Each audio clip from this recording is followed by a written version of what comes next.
Okay, I wasn't quite sure where to start with this lesson, but just going to kind of delve right into it.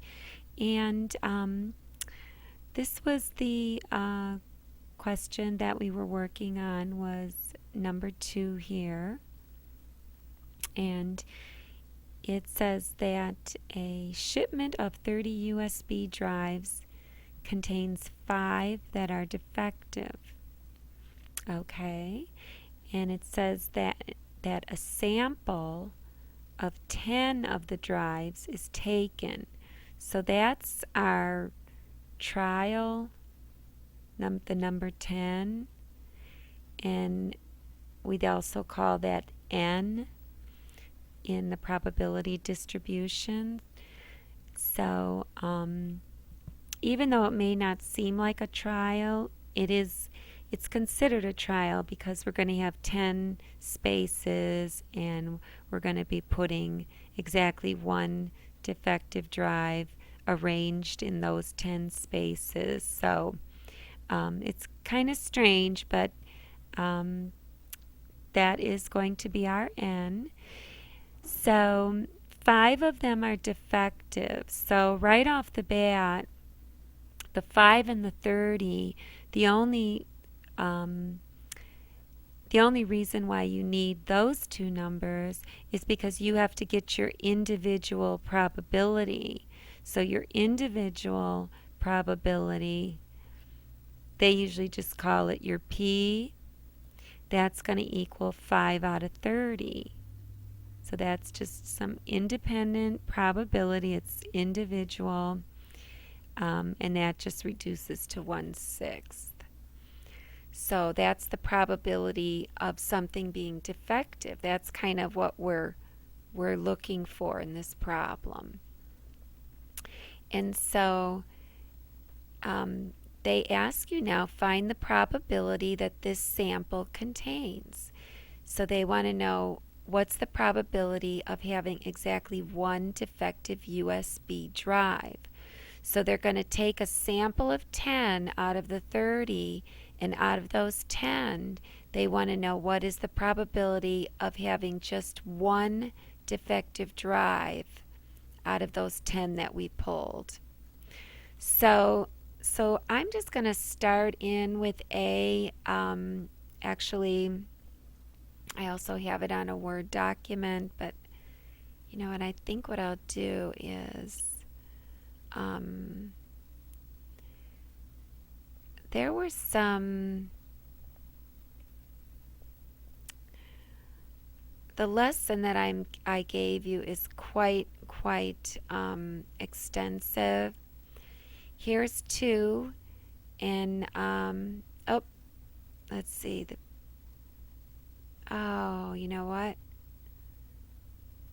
I don't have the rest of the lesson on here. Okay, so we have to pause this because I have to go get it. Okay, so that problem can be solved 2 different ways, and the the 2 different ways are either, you could just do it by using combinations, like, combinations from permutations, but this would be a combination, and then just your logic. Or you can just go ahead and use the PMF formula. So, and I have that listed on here as well. But before we go into those 2 methods, let's just make sure that we recap on all of our variables. So for this problem, the number of trials, n, is 10 because there were 10 USBs that they took out at random. So that's what our n is. Our x is always going to be the number of defective parts. So depending on what the question is asking, sometimes it says, well, what's the probability of one of those USBs to be defective? Well, then x would be 1, and that's what A is asking for. Oh, this should be a 2 here. This should be a 2. This is problem number 2. So, anyways, this is problem number 2 that we're working on. So X is the number of defective parts, and P is always the individual probability of, for our example, of the defective, of a part being defective. So we found out from the problem, they told us that 5 out of the 30, the original 30, 5 out of those 30 were defective. So our P, our individual probability, reducing that 530 is 1/6. And then 1 minus P would be the individual probability of not being defective. So that's just 5/6. So if 1 out of the 6 are defective, that would mean that 5 out of 6 are not defective. So that's just 1 minus P. So whenever you see that, don't get alarmed, because that's all it means. So given that, what I wanted to do is I wanted to show you this website where you can go in and always check your answers, and you could cheat a little bit. And this is I'm not sure if I gave you this website or not, but if you don't have it, it's up here. It's the stattrek.com, and they've got just about everything. They even have like a binomial distribution chart of like the most common binomial distributions, but it may not help you that well. You're better off just putting your numbers in here. So what I did was, and I just put in the probability of success on a single trial, and that was 1/6, and 1 divided by 6 is just 0.167. So that's a single individual trial. The number of trials was 10.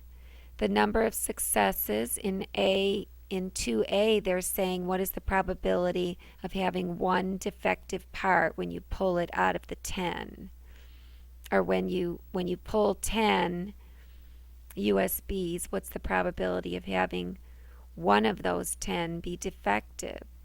So you just put in those 3 numbers. That's all you need to do. And when you hit calculate, all of these numbers populate. So these two, probability of X equals 1, that's 2A, and probability of at most, where it said, I think that was that 2B where it said at most? Yeah, 2B is where it said at most. And whenever they say at most, that's called a cumulative probability, because you're going to be taking the probability when X is less than or equal to 1. In other words, you're going to take the probability when X is 0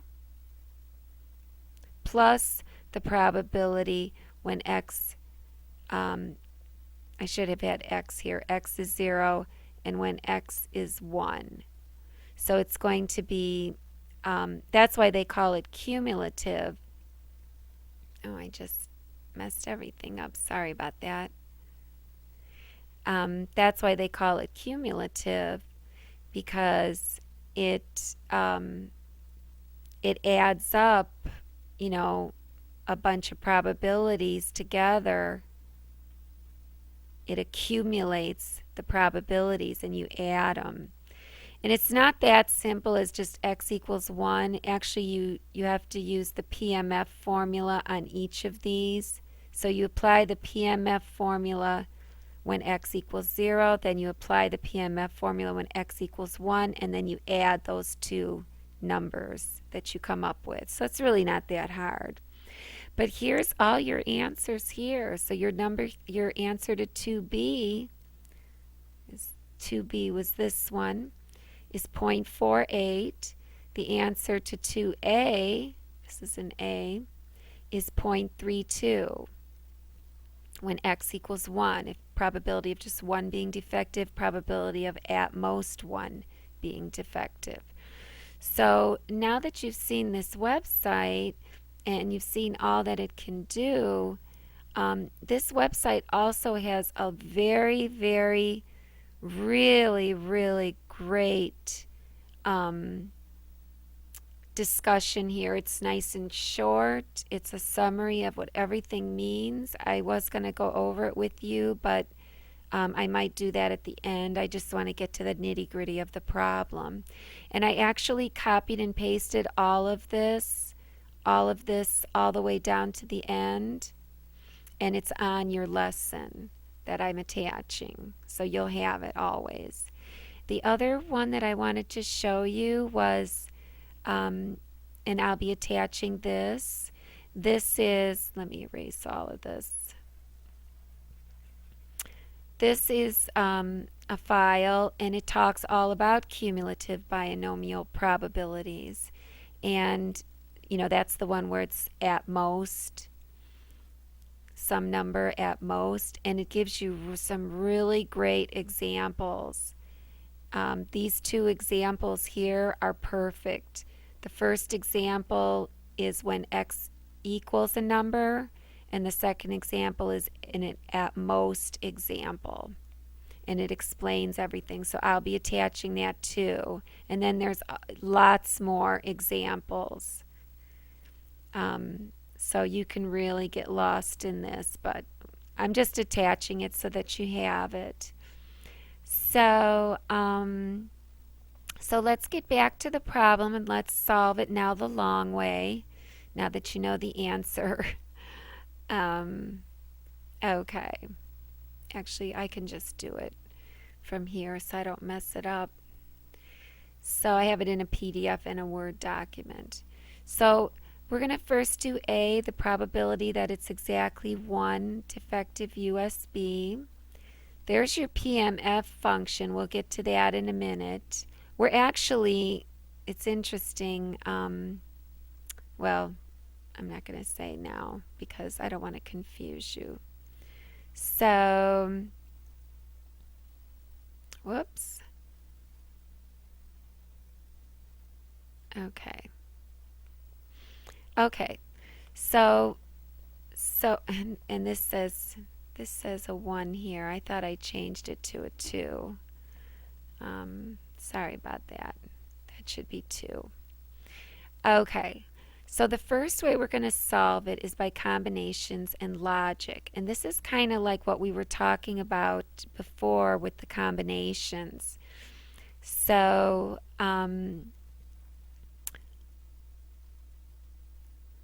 let's just read what it says. We have 10 samples because they took 10 USBs.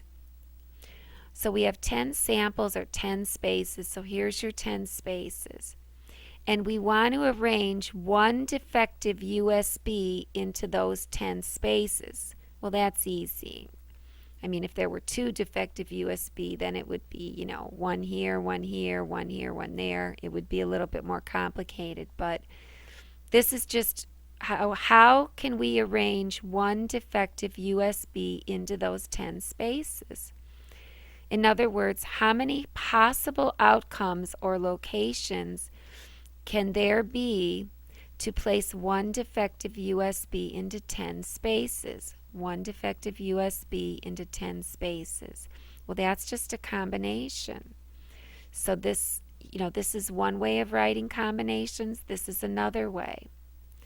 So it's 10 factorial over 1 factorial times 10 minus 1 factorial. And so if you write that all out, you can see what happens. You know, the 10 minus 1 factorial is just 9 factorial, and 10 factorial is this. Well, all this cancels from the 9 down, and you're just left with 10 over 1. And that should make sense because there's 10 ways to arrange one defective USB in these 10 spaces.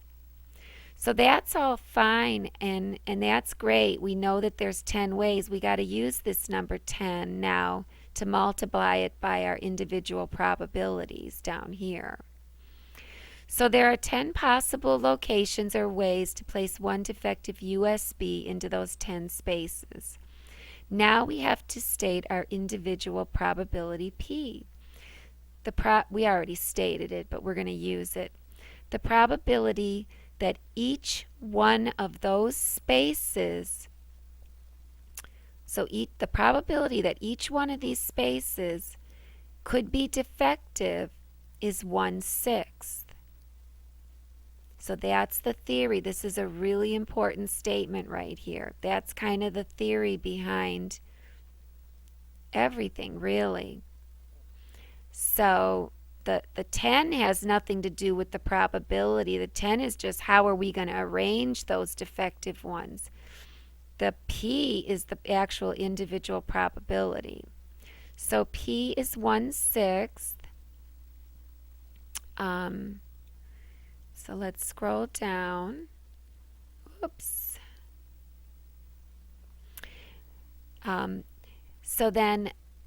But we also have to consider, well, if only one of them is defective, then, we've got all those other spaces to fill in. Oh, too bad I can't get that. Well, I could if I made this like 80%. Okay. So we have to consider, filling in the other spaces. So the probability that each one of those spaces could be non-defective is 5/6, or 1 minus P, like I showed you before. We also call this whole thing Q, because a binomial probability distribution, one of the factors or whatever that makes it a binomial probability distribution is that it's either a success or a failure. So it's either a P, which is a success. Your two outcomes are either P, a success, and it's not really a success here, but that's how they call it. They always call P the success, or Q, which is the failure. So that's like one of the stipulations of having a binomial, bi meaning two, binomial probability distribution. You only have two things happen, just like a coin toss. It's either heads or tails. So we have to consider, we have to factor in that probability of it not being defective, and that's 5/6. So now we have our three numbers, and our three numbers are our 10, which is how to arrange things down here, possible ways to arrange the defectives and the non-defectives, but mostly the defectives. Actually, the defectives is really what we're talking about. We're multiplying it by the 1/6. And so we have our 10, we have our individual probability P, and I just put a 1 exponent there because, if they wanted to know the probability of 2 being defective, this would be 1/6 times 1/6, but it's just 1/6 one time because it's x equals 1, probability of it being 1. And we got to multiply it by the probability of one of those spaces not being defective. Well, that's 5/6 times 5/6 times 5/6, 9 times. So we multiplied all this out and we get 0.32, which is exactly what we got on that website. So the probability of one being defective is 0.32. So if you look at this here, this really is the PMF formula. in disguise, because this part here is the first part of the PMF formula, getting the possible ways to arrange the USBs.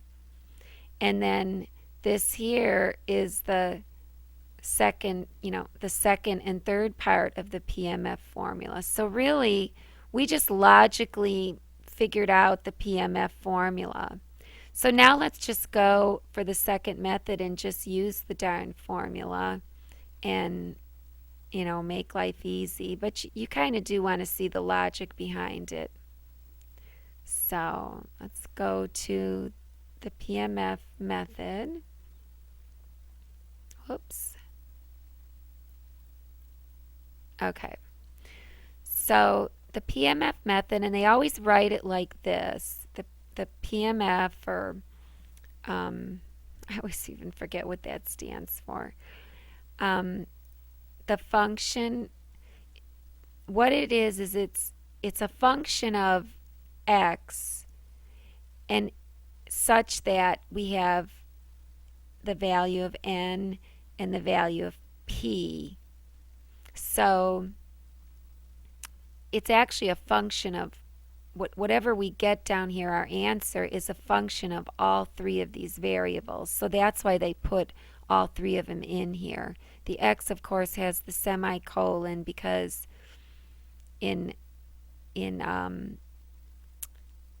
part C, when they ask us to write the PMF formula out, we just have the x by itself, and or not by itself. We have the x.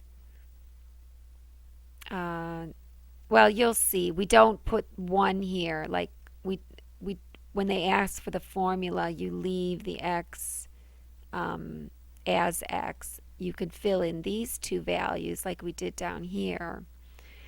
But for 2a, they actually want us to solve it. So we're going to fill in. We're going to fill in the x. We're going to fill n is 10 and p is 1/6. We're going to fill it all in. We're going to fill in all these numbers because we want to get the number.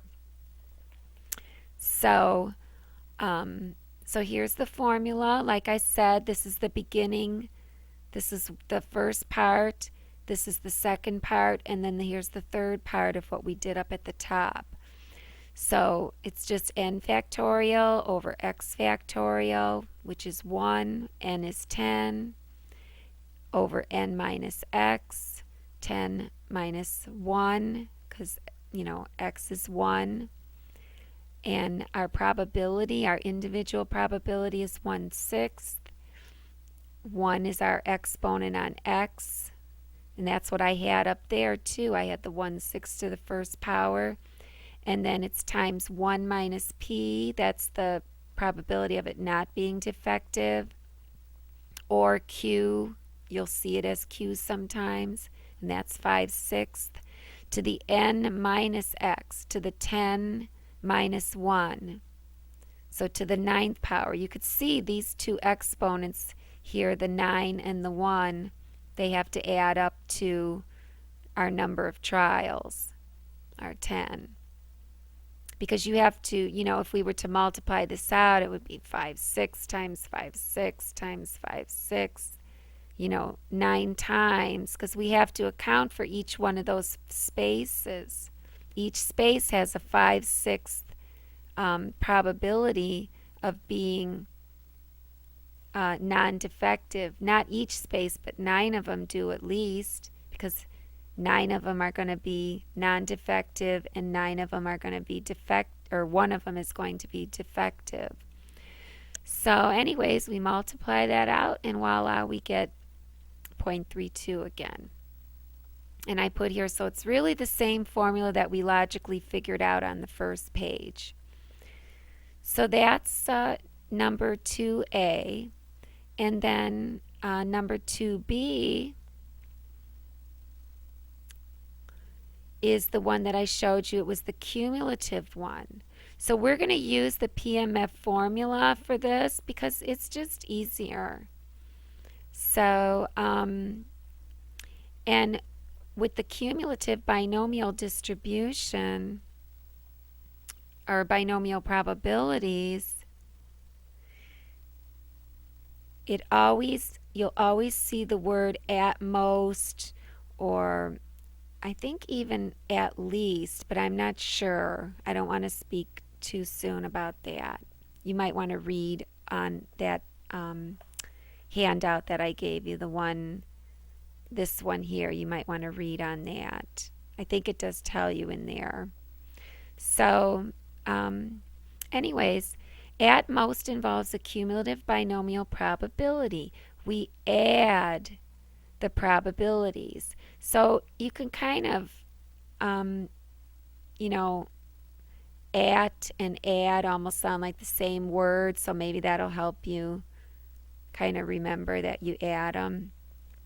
But anyways, you actually, what you do is you just do an entire PMF on x equals 0. Here it is here. It's the whole PMF formula on x equals 0. And you add that to an entire PMF on x equals 1. And that should make sense because the PMF on x equals 1 is 0.32.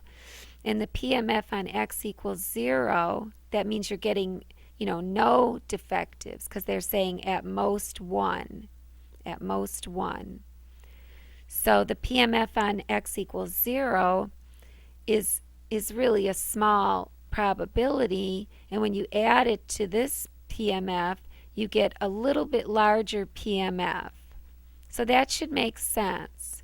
So you could see what happens at x equals 0, everything stays the same except for x. The 10 is still n, but then it's 10 minus 0 instead of 10 minus 1, because that was the formula. It was 10 minus x.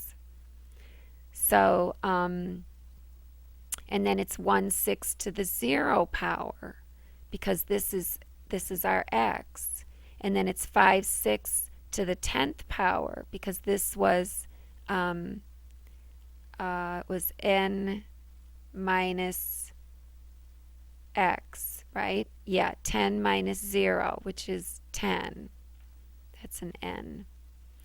And so it's just your x that changes. And so that changes everything here. And then this one just stayed the same. We already did that one, but I just put it in again, even though we already did it up above. So that's the probability of at most 1. So it could be either 0 or 1, but at most 1. And then 2C is easy because that's what I was telling you at the beginning. 2C, this is easy because it's just the PMF formula. Well, it's redundant, but you just don't put in any x values because, it's a formula. So it has to have x's, LOL. So just like when we, did algebra and they want a formula, we have to have the x and the y. We can't be solving for x and y. We have to have it in there. So we write the formula again, but we leave the x as x. And then we put in our n, we put in our n and our p. Our n and our p. Our n is 10, our p is 1/6. So we put that all in the formula. Here's our 10, here's our 10, here's our p. But notice our x's are just in there. Because, x is a variable, and they might want the probability when x equals 3. Or they might say, okay, well, what's the probability when x equals, 6? Or, what, well, it wouldn't be 6 because it was only up to 5. But we could say 5, or what's the probability when x is less than 2? So x changes. So that's why you just leave x, like it is. And then 1 minus p, this is p here, your 1/6. Here's your n minus x, and so on. So that's it. So I didn't get to number 3 because this was so involved. I I probably have to get some sleep now, but I really wanted to do this anyways. So, so there you have it. So, what I would do if I were you, I would read all about on these websites. I'll try and send you the links to them as well. I just love this whole section down here where they go through, they tell you what is a binomial experiment. It's an experiment that involves repeated trials. Well, don't let that throw you on our example, because remember, our trials were, you know, our trials were n equals 10. It doesn't seem like that's a repeated trial, but there were 10 spaces, and you just kind of have to use your imagination. Each trial only has two outcomes, a success or a failure. That's a P or a Q. The probability that a particular outcome will occur on any given trial is constant. That's our individual probability. P was constant. It was always 1/6. And all of the trials in the experiment are independent. They don't depend on each other.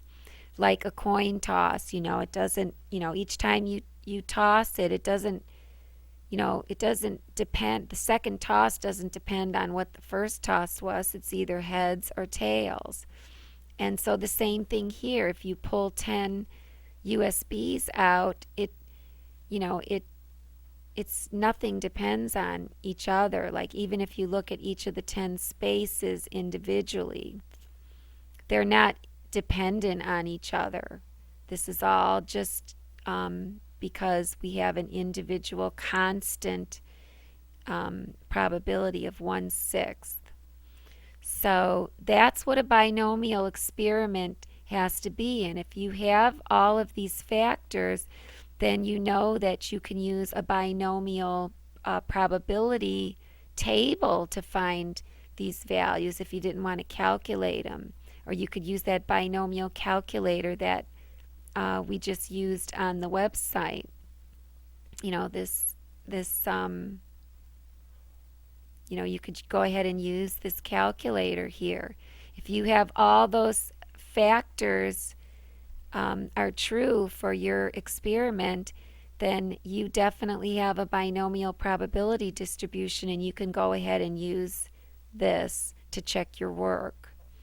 So, but anyways, I would just really read over this entire, it's just really, really good to read. It talks about everything. It gives you all the definitions. What is the trial, number of attempts, what is the number of successes, and so on and so on. And then they give you a sample problem, or a binomial calculator. I don't know if this may not be working on here, but it will work on their website. So there you have it, and I hope this works for you. And I will try to maybe work on number 3, but probably not right now. So you may actually be able to work on it. The only thing, actually, I don't know if it's this website or one of them actually did. Oh, I know, there was another file I wanted to give you. It summarized everything, and I think it even had an example like number 3 in it, so I'll send that as well. Okay, there you go. Have a good one. Bye.